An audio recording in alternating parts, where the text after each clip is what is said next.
वंशीविभूषितकरान्नवनीरदाभात् पीताम्बरादरुणबिम्बफलाधरोष्ठात् पूर्णेन्दुसुन्दरमुखादरविन्दनेत्रात् कृष्णात् परं किमपि तत्त्वमहं न जाने। शङ्करं शङ्कराचार्यं केशवं बादरायणं सूत्रभाष्यकृतौ वन्दे भगवन्तौ पुनः पुनः। ईश्वरो गुरुरात्मेति मूर्तिभेदविभागिने व्योमवद्व्याप्तदेहाय दक्षिणामूर्तये नमः। ओम शांति शांति शांति।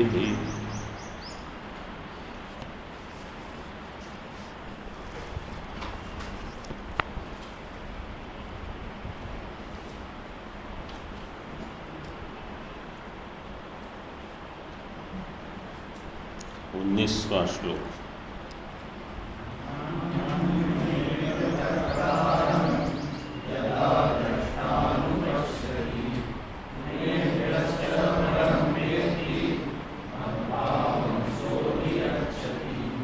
इसकी टीका समाप्त हो गई थी, केवल अंतिम पंक्ति देख लीजिए।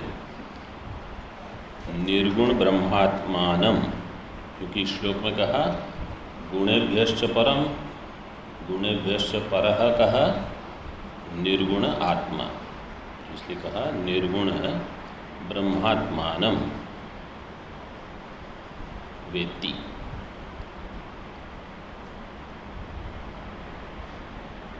गुण जो रहेंगे वो निर्गुण में रहेंगे कि सगुण में रहेंगे? निर्गुण ब्रह्म है और ये त्रिगुण कहाँ रहेंगे?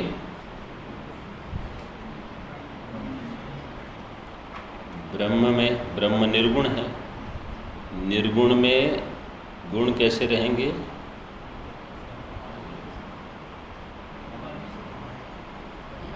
आपने क्या बोला पीछे? आपने कुछ कहा? हाँ,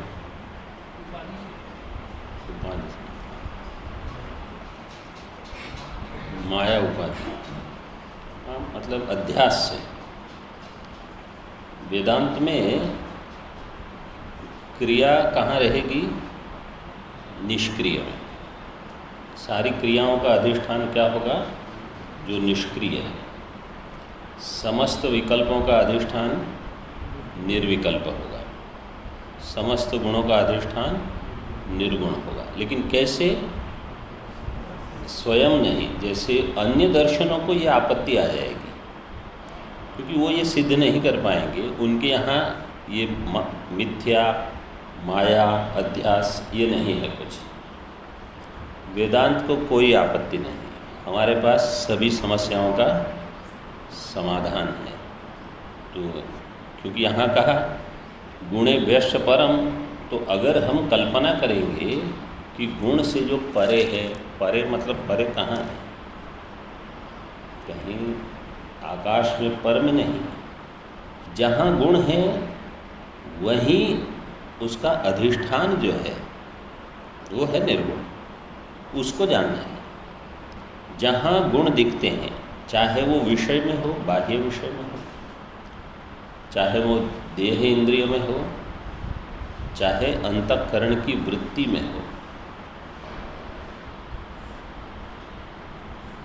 तो अगर ये अभ्यास किया है कि अनात्मा आत्मा के बिना नहीं रह सकता, क्षेत्र क्षेत्रज्ञ के बिना नहीं रह सकता, तो त्रिगुण निर्गुण के बिना नहीं रह पाएंगे। ये सरल हो जाएगा।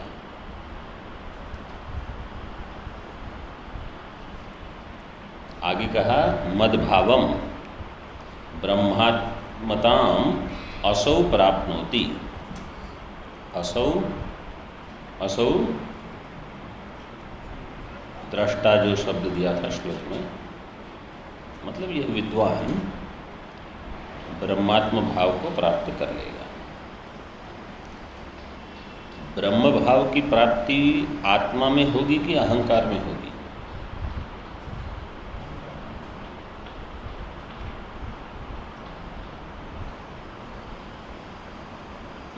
नहीं तो पंक्तियां तो हम पढ़ ही लेते हैं, किसी ने कहा अहंकार। ब्रह्म भाव की प्राप्ति कहाँ होगी? आत्मा में ही होगी। अयम आत्मा ब्रह्म, महावाक्य क्या है? अयम आत्मा ब्रह्म। तो आत्मा पद से वाच्यार्थ लेंगे कि लक्ष्यार्थ लेंगे? लक्ष्यार्थ ही लेना पड़ेगा। लक्ष्यार्थ, अहम पद का जो लक्ष्यार्थ है वो ब्रह्म है, ये वो जान लेगा। इस पंक्ति का अर्थ ये है, ब्रह्मात्मताम असौ प्राप्नोति, पहले उसको अपने लक्ष्यार्थ को प्राप्त करना होगा, अहम का। अहम का लक्ष्यार्थ प्राप्त हो, फिर उस लक्ष्यार्थ को ब्रह्मत्वेन जान लेगा।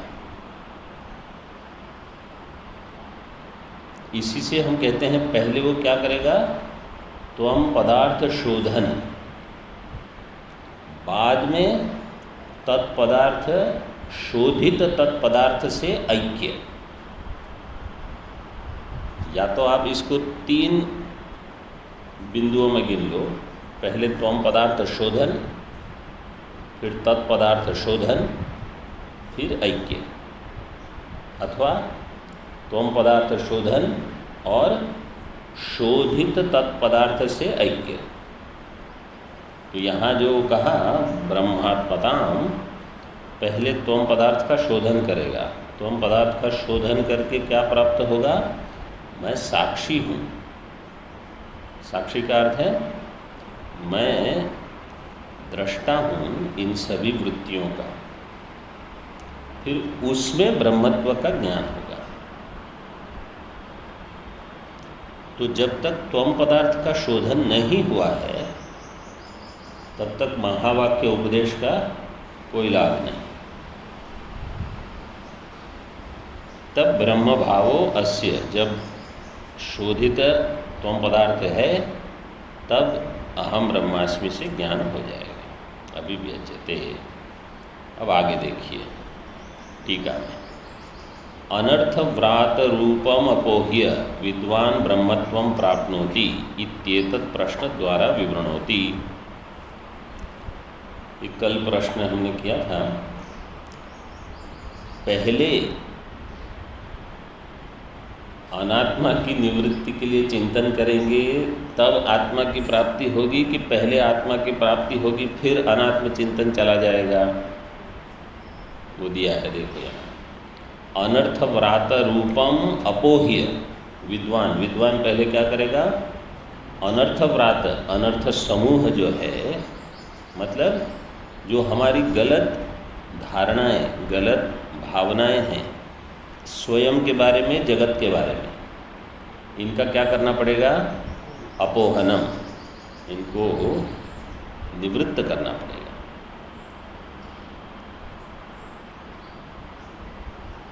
अपोहनम में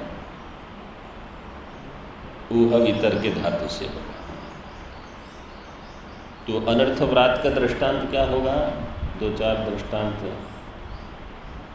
जैसे मनुष्यो हम, पुरुषो हम, कर्ता हम, भोक्ता हम।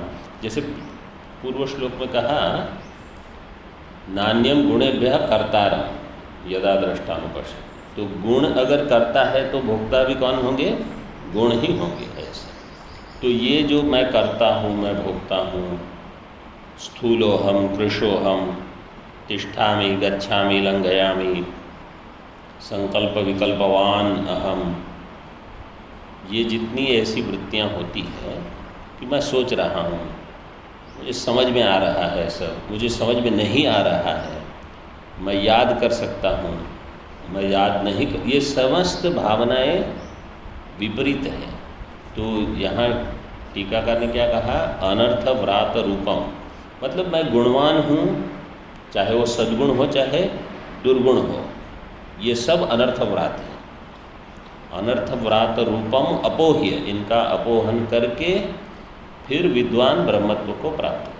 मतलब ये सब जब हट जाएंगी विपरीत भावना, तब आप जान लोगे आप ब्रह्म हो। ऐसा नहीं कि मैं जब ब्रह्म जान लूँगा तो विपरीत भावना अपने आप चली जाएगी। तो अपोह्य में क्या प्रत्यय लगा है? रिहर,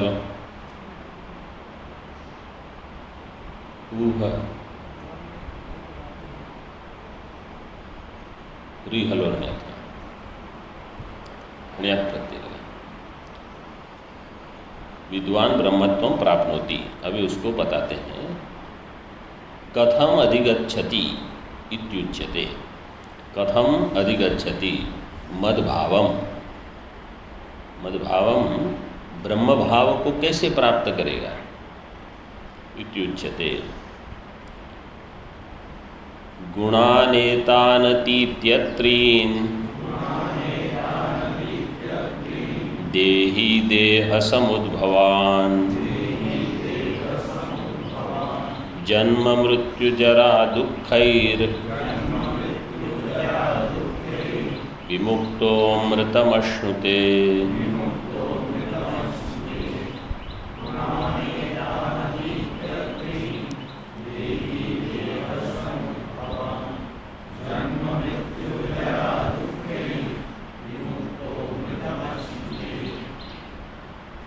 खैर गुणानेतान अतीत्य देहि एतान देह समुद्भवान त्रीन गुणान अतीत्य जन्म मृत्यु जरा दुःखैः विमुक्तः अमृतम अश्नुते। अन्वय हो गया। देहि, देही जो देह से अभी अभिमान करके बैठा है, जीवात्मा, मैं देहवान हूँ, जिसकी एक बुद्धि बिल्कुल दृढ़ है, मेरा देह से संबंध है, मेरा कर्म से संबंध है, ऐसा जो जानता है, ऐसा देही एतान त्रीन गुणान, ये जो तीन गुण हैं, ये क्या है? गुणान देह समुद्भवान। देह समुद्भवान, इसका अर्थ भाष्य में क्या है? देहोत्पत्ति बीज भूतान, देह की उत्पत्ति के ये बीज हैं गुण, गुण से देह की उत्पत्ति होगी।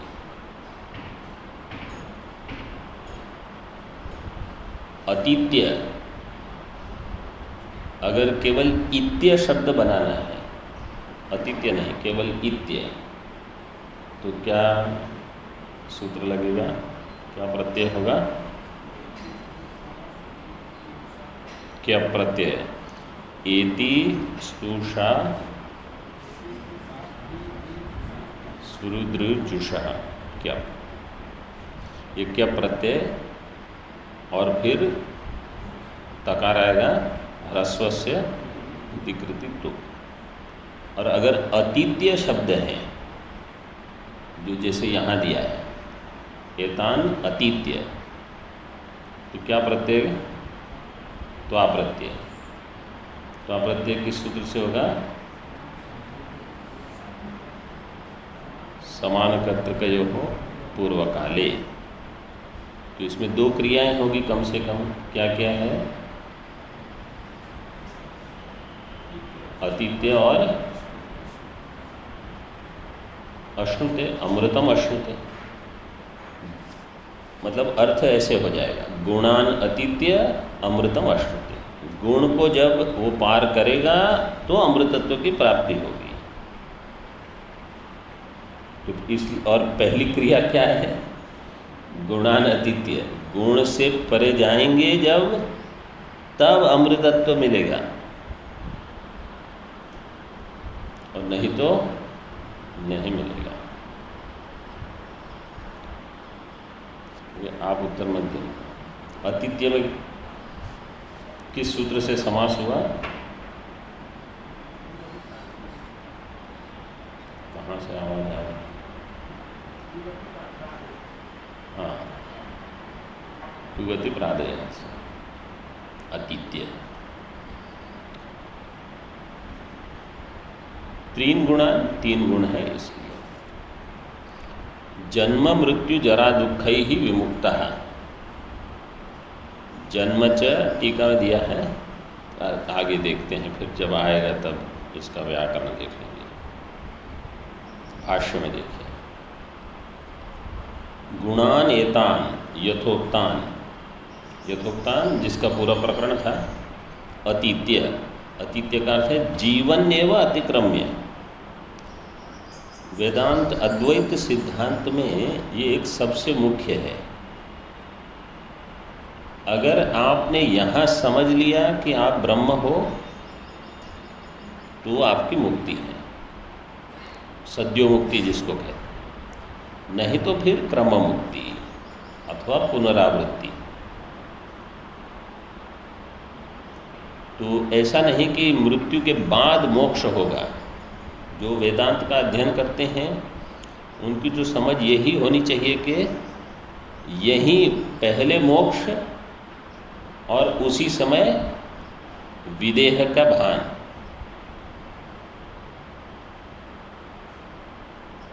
मोक्ष हुआ, मोक्ष का स्वरूप क्या होगा? मेरा स्थूल शरीर है कि नहीं है। मोक्ष के स्वरूप में क्या होगा? अहम स्थूल शरीरवान नवा न, तो मैं देहवान नहीं हूँ, ये ज्ञान हुआ। तो अगर मैं देहवान नहीं हूँ, इसका अर्थ है मैं विदेह हूँ। जीवन के समय ही आपको भान हो गया कि मैं तो विदेह हूँ।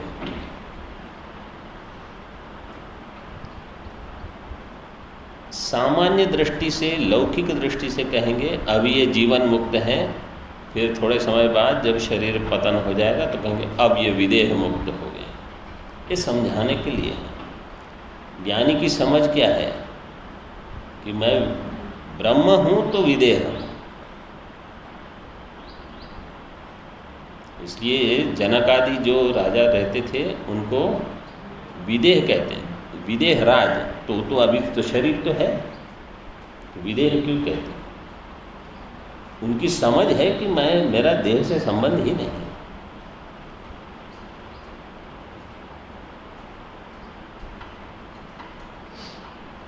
इसके लिए और एक शब्द है अशरीर, छांदोग्य के 8वें अध्याय। अशरीरम वावसंतम न प्रिया प्रिय स्पृशता। आत्मा कैसा है? अशरीर है। जब अशरीर का ज्ञान हो गया तो प्रिय अप्रिय का स्पर्श नहीं होगा, सुख दुखादि का स्पर्श नहीं होगा। और अगर आप अपने आप को सशरीर मानते हो तो सुख दुख का अनुभव भी होगा आपको।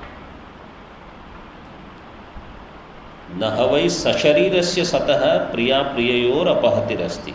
अगर मैं सशरीर हूँ तो प्रिय अप्रिय की अपहति नहीं होगी, मतलब ये होते रहेंगे। तो ऐसे नहीं कि मैंने समझ लिया कि मैं ब्रह्म हूँ लेकिन अभी मैं सशरीर हूँ, ये ऐसे होगा नहीं। क्यों? क्योंकि ब्रह्म सशरीर है कि अशरीर है? अशरीर है। तो ब्रह्म भाव की प्राप्ति का अर्थ है अशरीरत्व का भान। तो कोई कहेगा ये तो तभी होगा जब शरीर गिर जाएगा। नहीं, ज्ञान के समय। देखो, जीवन एवं अतिक्रम्य, जीते जी ये हो जाए। टीका में यथोक्तान इति एतदेव व्याचष्टे। यथोक्तान गुणान कहा, उसकी व्याख्या करते हैं। मायोपाधि भूतांस त्रीन देही देह समुद्भवान माया एव उपाधिस तद्भूतांस तदात्मनः सत्वादीन अनर्थ रूपान इत्यर्थः। मायोपाधि भूतान त्रीन गुणान, माया ही उपाधि है, माया एव उपाधि ही कर्मधारय। तद्भूतान तदात्मनः सत्वादीन अनर्थ रूपा, ये जो सत्वादि गुण है अनर्थ रूप इत्यर्थ। एभ्यः, देखिए अब ये देह समुद्भवान का अर्थ करते हैं। एभ्यः समुद्भवन्ति इति समुद्भवा, देह समुद्भवा स्थान इति व्युत्पत्तिं गृहीत्वा व्याचष्टे देह समुद्भवान। एभ्यः समुद्भवन्ति इति समुद्भवा, समुद्भवन्ति एभ्यः इति समुद्भवा, देह समुद्भवा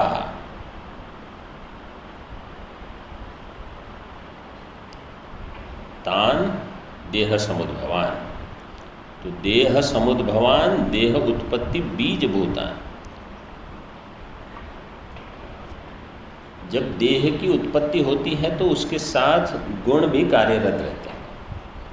तो इनके जैसे भोजन कैसा होगा, सात्विक राजसिक तामसिक, इनकी ये पूजा करेंगे तो कैसी पूजा करेंगे, सात्विक राजसिक तामसिक। ये दान करेंगे तो कैसा करेंगे, सात्विक राजसिक। ये तप करेंगे तो कैसा, जैसे रावण आदि इन्होंने भी तप किया था, इनका तप कैसा था, बहुत राजसिक। तामसिक भी वो मेघनाद आदि जो तप करते थे राक्षस, तो तप तो वही भी कर लेते हैं, मतलब बल्कि मनुष्यों से तो अधिक तप करते थे वो। मतलब अपने सर काट के रख देना, ये कौन कर सकता है। तो तप तो वो भी करते थे, वो सब तमोगुणी तप है। क्योंकि उसका उद्देश्य क्या है, भगवान को ही परास्त कर देंगे ऐसे। देह समुद्भवान, देह उत्पत्ति, तो उसी समय त्रिगुण भी वहाँ कार्यरत रहते हैं, लेकिन वास्तव में त्रिगुण इनके उत्पत्ति के कारण हैं। यो विद्वान अविद्यामयान गुणान जीवन्नेव अतिक्रम्य स्थितस् तमेव विष्णष्टि।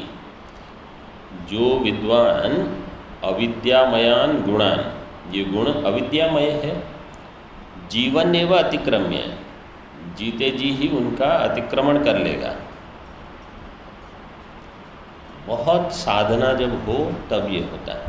भगवान ने जब कह दिया अनेक जन्म संसिद्ध, तो इसका अर्थ है कि वास्तव में अनेक जन्म लगते ही हैं, नहीं तो भगवान क्यों कहते।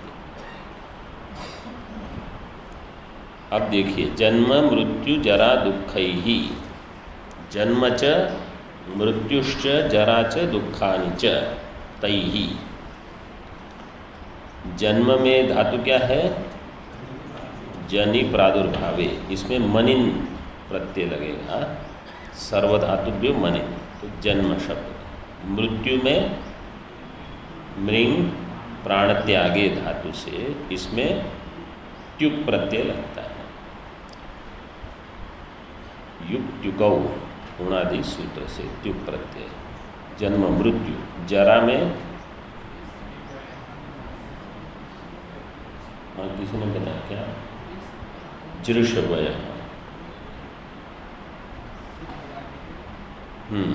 शीत विदादिभ्यो अंग, अंग से हो जाएगा, अंग प्रत्यय करके। फिर जरी का जर कैसे हो जाएगा,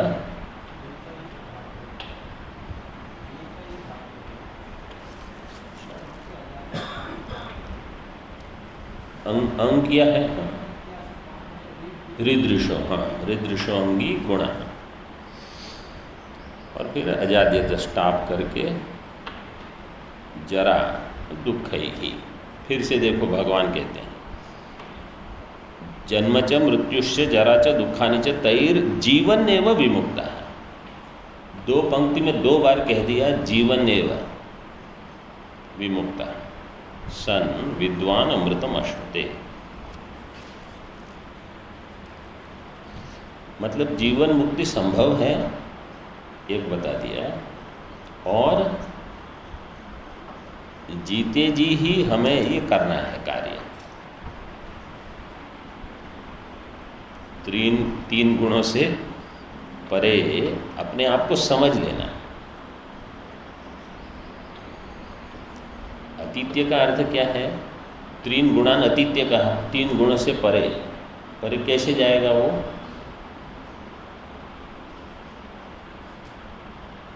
चल के कि उड़ के? कुछ नहीं, केवल ज्ञान है, समझ हो जाए, ऐसा निश्चय हो जाए कि वास्तव में हमारा गुण से कभी संभव भूतकाल में हुआ था, भविष्य में होगा, वर्तमान में नहीं। ये बृहदारण्यक में एक वार्तिक है, तत्वमस्यादि वाक्योत्थ सम्यक धी जन्म मात्रतः अविद्या सहकार्येण नासीदस्ति भविष्यति। तत्वमस्यादि वाक्योत्थ, तत्वमस्यादि वाक्य से सम्यक धी जन्म मात्रतः, केवल सम्यक ज्ञान मात्र से क्या हो जाना चाहिए? फल क्या होगा? अविद्या सहकार्येण, कार्येण सह अविद्या, चतुर्थ पाद, नासीद अस्ति भविष्यति, न आसीद न अस्ति न भविष्यति। अविद्या और अविद्या का कार्य सबका निषेध, ये ज्ञान, केवल ज्ञान के बल से मोक्ष। मैं अमृत स्वरूप, अमृतत्वम अश्नुते।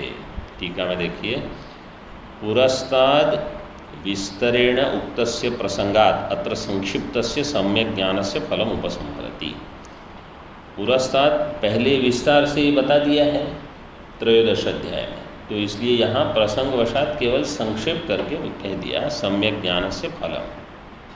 श्लोक बोल लीजिए। हाँ, एक मिनट। एवं मद्भावम अधिगच्छति इत्यर्थ, क्योंकि प्रश्न था कथम अधिगच्छति, कथम मद्भावम अधिगच्छति, तो एवं इस प्रकार से मद्भावम अधिगच्छति, ब्रह्मात्मत्व प्राप्त हो जाएगा। अब श्लोक बोल लीजिए।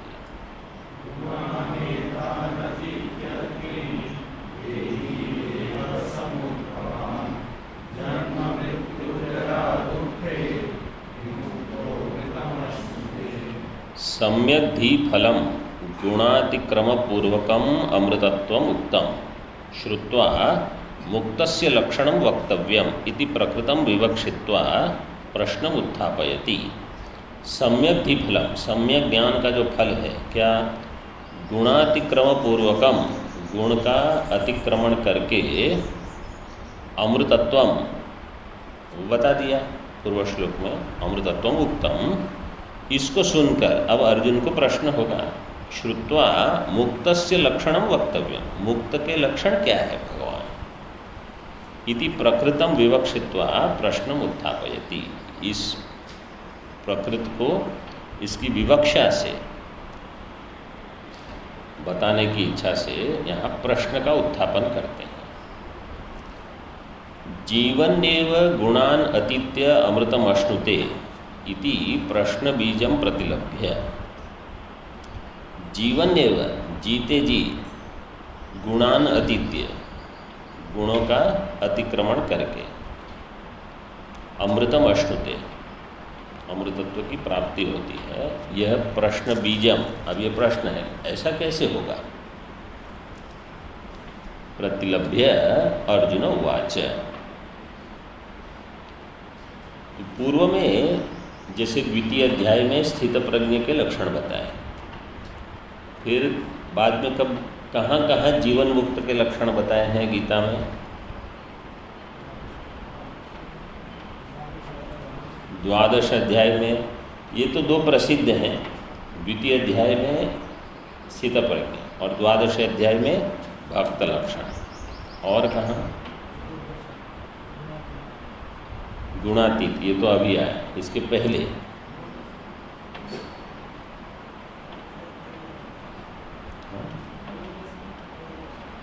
त्रयोदश में कहाँ होता? ज्ञानी के लक्षण नहीं आया त्रयोदश। मतलब ये तो आपको ये कार्य करना होगा, थोड़ा देख लेना कि कहाँ कहाँ जीवन मुक्त के लक्षण हमें क्यों चाहिए?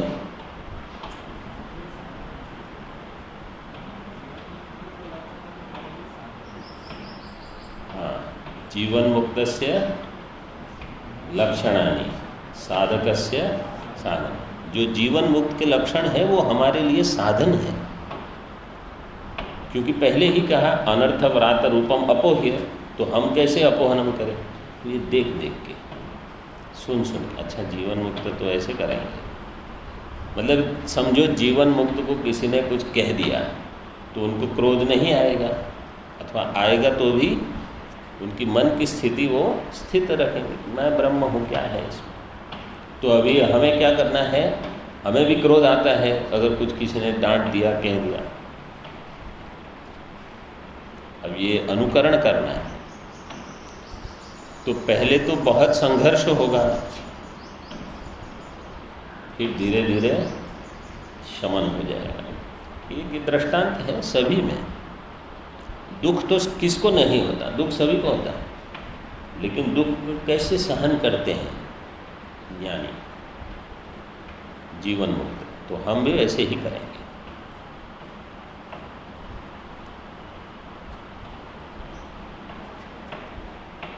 तो आपको अभी क्या ढूंढ के लाना है? हाँ, जहाँ कहाँ कहाँ जीवन मुक्त के बारे में बताया है। 3 दिन की छुट्टी के बाद उत्तर, कल नहीं, कल तक तो पता नहीं उत्तर मिलेगा कि नहीं, लेकिन अभी तो 2-3 दिन है, फिर छुट्टी, फिर बाद में, तब तक तो उत्तर प्राप्त हो ही जाएगा। प्रश्न बीजम प्रतिलभ्य। अर्जुन उवाच कैर्लिंगै स्त्रीन् गुणानेता नतीतो भवति प्रभो किमाचारः कथं चैतांस् त्रीन् गुणान् अतिवर्तते।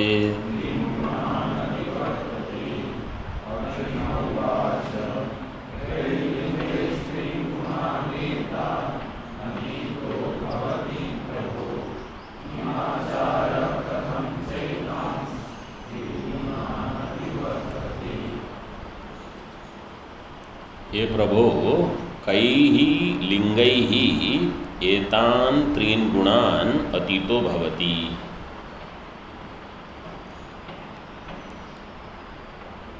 ये एक प्रश्न हुआ। फिर आगे किमाचारः, ये द्वितीय प्रश्न। कथंच एतान् त्रीन् गुणान् अतिवर्तते, ये तृतीय प्रश्न। इस प्रकार से 3 प्रश्न हो सकते हैं। तो किन लिंगों के द्वारा, देखिए भाष्य में दिया है, पहले टीका देखिए। अब प्रभो, प्रभु शब्द कैसे बनेगा?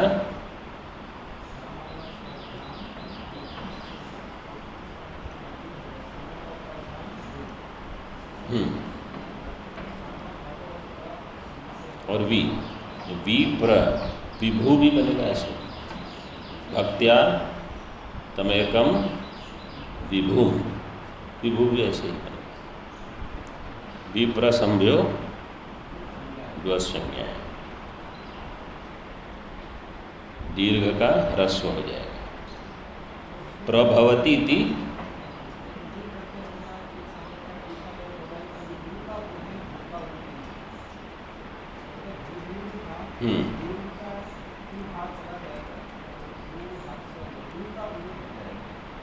लेकिन आपको चाहिए ह्रस्व, प्रभु जो दीर्घ था, इसकी व्युत्पत्ति कैसे देंगे?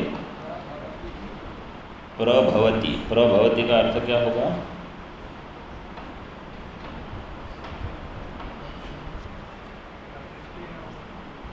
नहीं, अर्थ है प्रकृष्टेन भवति, तो ठीक है। मतलब उसका अर्थ क्या, आपकी बुद्धि में क्या प्रकट होता है जब आप कहते हो प्रभवती अथवा प्रभु शब्द सुन के? अस्मात्,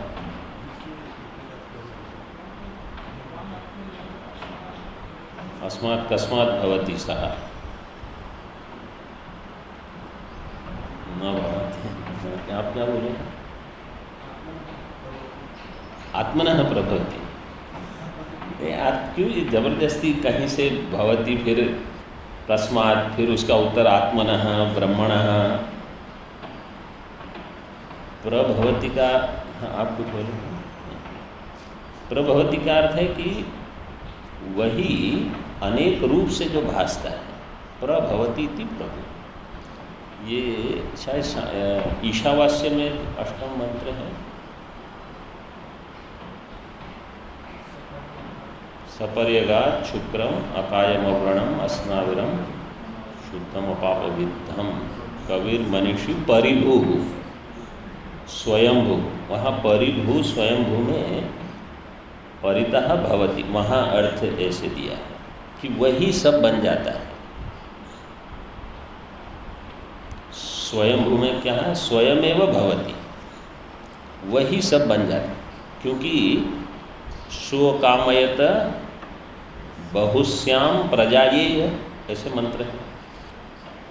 बहुश्याम ये एक शब्द हो गया। दूसरा क्या है? प्रजायेय, प्रजायेय। जायेय का अर्थ क्या है? मैं ही हो जाऊं, मैं ही अनेक हो जाऊं। ऐसे ऐसे नहीं कि मैं उत्पन्न करूं अनेकों को, मैं ही बहुत हो जाऊं। तो वही सब बन के बैठा है, वो है प्रभु। ये व्याख्या टीका में ये व्याख्याताः सत्वादयो गुणास् तत्परिणाम भूतान अध्यासान अतिक्रांतः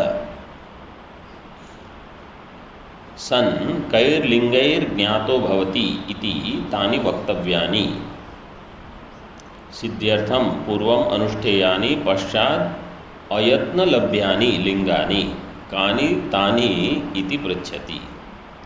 देखिए कितना सुंदर वर्णन कर दिया।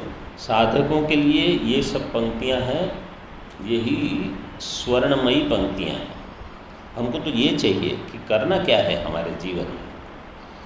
ये व्याख्याताः सत्वादयो गुणाः, जिनकी व्याख्या अभी कर ली इस अध्याय में, तत्परिणाम भूतान अध्यासान अतिक्रांत, इनके परिणाम से जो अध्यास, मतलब जो अध्यास के रूप से हम अपने आप को सुखी दुखी मूढ़, तीन प्रत्यय का दृष्टांत दिया था, बाकी सब समझ लेना।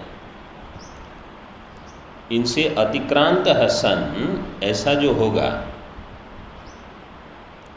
कैर्लिंगैर ज्ञातो भवति, कौन से लिंग से, कौन से चिन्ह से ये ज्ञात होगा। अच्छा ये, अथवा अन्य में नहीं देखेंगे तो अपने में, मुख्य तो हम में ही देखना है कि मैं इन त्रिगुण से ऊपर उठा हूँ कि नहीं।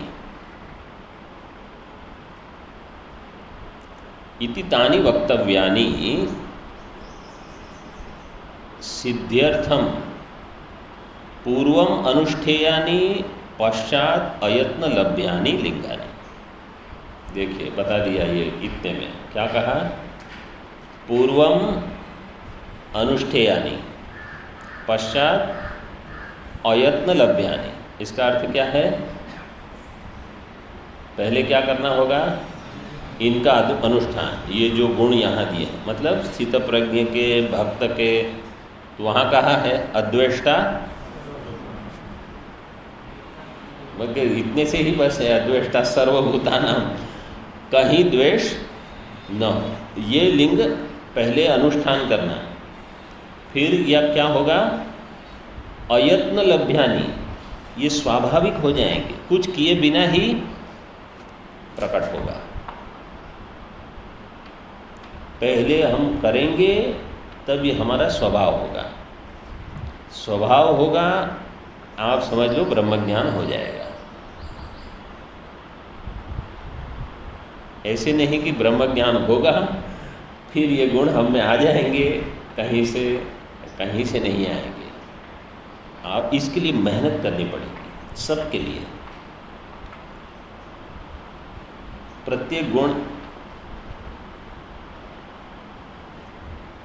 कानि तानि, वो कौन से लिंग है? इति पृच्छति। भाष्य में कैर्लिंगैः चिन्हैः त्रीन एतान व्याख्यातान गुणान अतीतो अतिक्रांतो भवति प्रभो।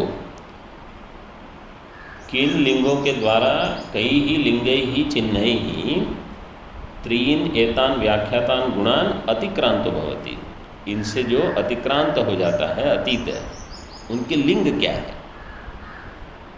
जैसे वहाँ क्या कहा, स्थित प्रज्ञस्य का भाषा, तो का भाषा का अर्थ क्या है,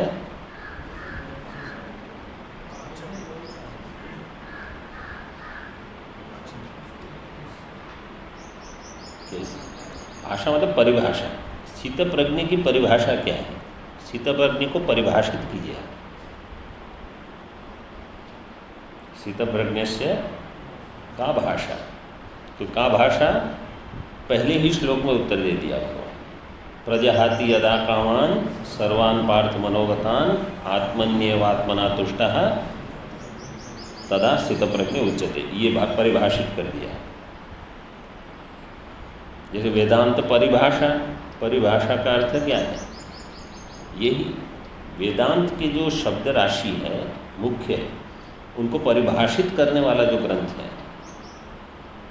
वो है वेदांत परिभाषा।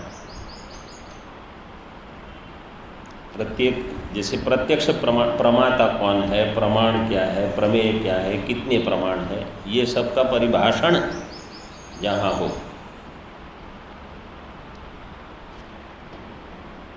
आगे देखिए टीका में, हाँ, किमाचार है, किमाचार का समास विग्रह कैसे होगा, का आचार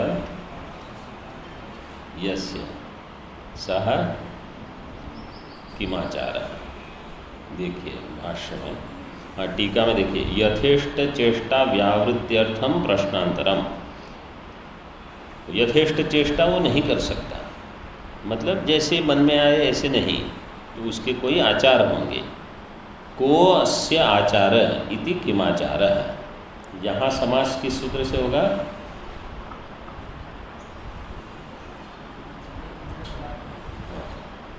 अनेकम अन्य पदार्थ। किमाचार है के बाद पूर्ण विराम, आपके पुस्तक में नहीं है क्योंकि वहाँ कुछ विसर्ग भी नहीं है।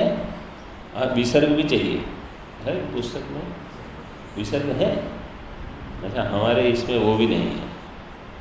विसर्ग है तो फिर पूर्ण विराम की आवश्यकता, वैसे अष्टटीका में पूर्ण विराम है ना। हाँ, किमाचार है विसर्ग पूर्ण विराम।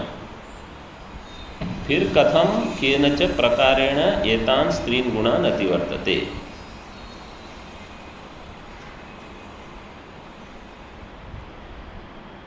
टीका में, ज्ञानस्य गुणात्यय उपायस्य उक्तत्वात्, ज्ञान है वो गुण से परे जाने के लिए उपाय है। गुणात्यय उपायस्य ज्ञानस्य उक्तत्वात्, उपाय प्रकार जिज्ञासया प्रश्नांतरम, उपाय के प्रकार की जिज्ञासा है, क्योंकि विस्तार से तो पूर्व अध्याय में बता ही दिया है। तो यहाँ कथम केनच प्रकारेण एतान स्त्रीन गुणान अतिवर्तते, किस प्रकार से तीन गुणों को अतिवर्तन कर लेगा। श्लोक बोल लीजिए।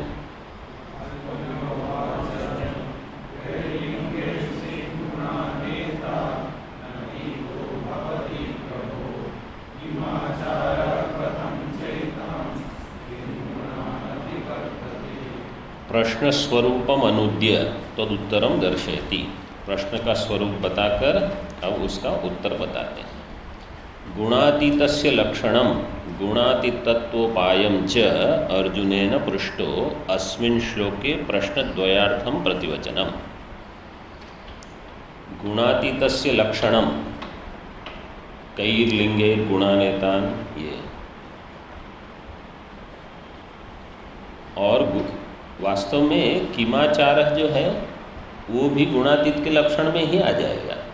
इसलिए भगवान ने क्या कहा, भाष्यकार ने, गुणातीतस्य लक्षणम गुणातीतत्वोपायम च, कितने प्रश्न हो गए, 2। अर्जुनेन पृष्ठो अस्मिन् श्लोके प्रश्नद्वयार्थम प्रतिवचन, श्लोक में कितने हैं, 3, लेकिन भगवान भाष्यकार ने उसको 2 में सिमट लिया।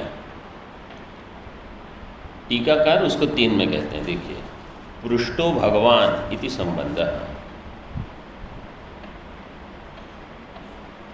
अर्जुनेन पृष्ठो भगवान अस्मिन् श्लोके प्रश्नद्वयार्थं प्रतिवचनम् किं वृत्तस्य त्रिधा प्रयोग दर्शनात् प्रश्नद्वयार्थम इति उपलक्षणम प्रश्नत्रयार्थम इति द्रष्टव्यम। द्रष्टव्यम के बाद पूर्ण विराम है? नहीं है, वहाँ भी करना पड़ेगा। आपके पुस्तक में है सर? है, हाँ, क्योंकि आगे उत्तर दिया है। किम वृत्तस्य त्रिधा प्रयोग दर्शना, किम वृत्त का 3 प्रयोग है श्लोक में 3 है। क्या क्या? कैः, किम, कथम, ये हो गए 3। किम वृत्तस्य त्रिधा प्रयोग, तो किम वृत्त के 3 प्रयोग हो गए, कैः, किम, कथम। इसलिए आनंद गिरि जी महाराज क्या कहते हैं, 3 प्रश्न समझने हैं। तो अगर भगवान भाष्यकार ने 2 प्रश्न कहा तो प्रश्नद्वयार्थम इति उपलक्षणम प्रश्नत्रयार्थम इति द्रष्टव्यम, ऐसे ये 3 प्रश्न हैं, ऐसे समझना है। उत्तरम अवतार्य अनंतर श्लोक तात्पर्यम आह, अनंतर श्लोक का तात्पर्य उत्तर श्लोक अभी अवतरण करेंगे। उत्तर का अर्थ क्या है यहाँ? 22वां श्लोक,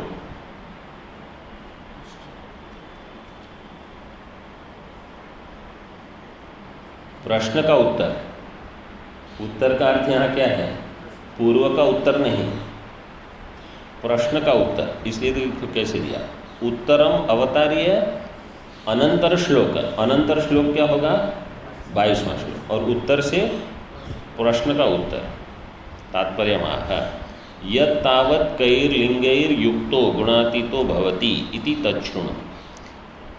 कई ही लिंगे ही युक्तो पहले इस प्रश्न का उत्तर कहते हैं, और भगवान भाष्यकार कहते हैं ये गुणातीत है। श्लोक में आगे बताएंगे, भवति इति तच्छृणु। ओम पूर्णमदः पूर्णमिदं पूर्णात् पूर्णमुदच्यते पूर्णस्य पूर्णमादाय पूर्णमेवावशिष्यते। ओम शांति शांति शांति।